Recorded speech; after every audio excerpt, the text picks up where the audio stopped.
Baliktad re.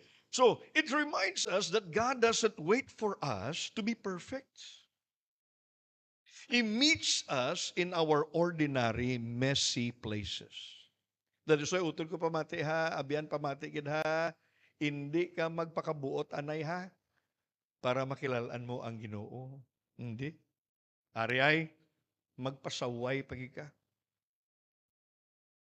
Pastor, korekto hambal mo? I-recorded bla to. Oh, korekto. The more and the more and the more you sin, I'm not saying there will be no consequences. There will be. The more and the more you sin, there will be consequences, of course. The last is hell. Mapaimpirno ka gid. All right? But the more you sin, the more and the more you are also broken.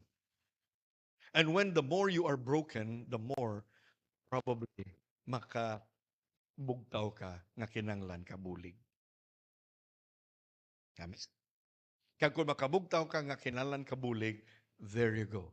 Grace and truth and Christ will visit you, will come to you. So anong ako advice? Sige, pabayai, patuyan, sige. Not because that you are called to keep on sinning, but rather you are called to at one time realize that somebody loves you despite your sin. And when you know that He loves you despite of your sin, you will change. You will not sin anymore casually. You will have a fear of the Lord, and you will walk back in the ways of God in love, not in fear nga negative, but in love. Kay kabalo ka, kung diin ka pa nagapadungol, kung diin ka pa gapalayo, kung diin ka pa nagapabudlay-budlay, sa iya, ginpabudlayan niyang kaugalingon niya para matawo sa manger.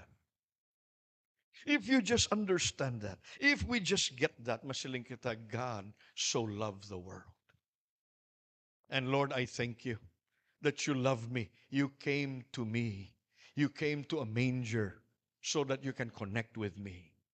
You are a God that is so filled of humility. It reminds us that God doesn't wait for us to be perfect.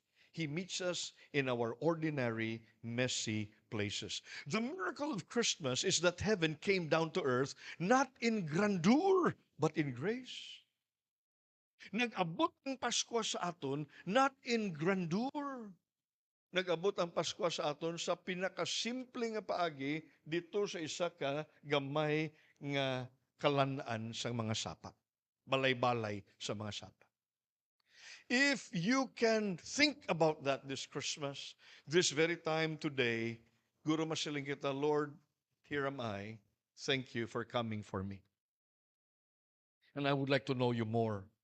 So, utod ko, I'll close with these three things. Number one, ang manger nag-reveal sang meekness ni God. Si Lord hindi tikalon. Pwede siya ka-tinikal. Pwede siya ka-declare and decree whatever He wants to. But this time He chose to be like one of us. He became low. What is low? God is high, man is low. God became man. That is low. Wow, that is meekness. So that you and I can go high. Whoever is born of God will be born above. Amo na hambal sa isa ka. Translation.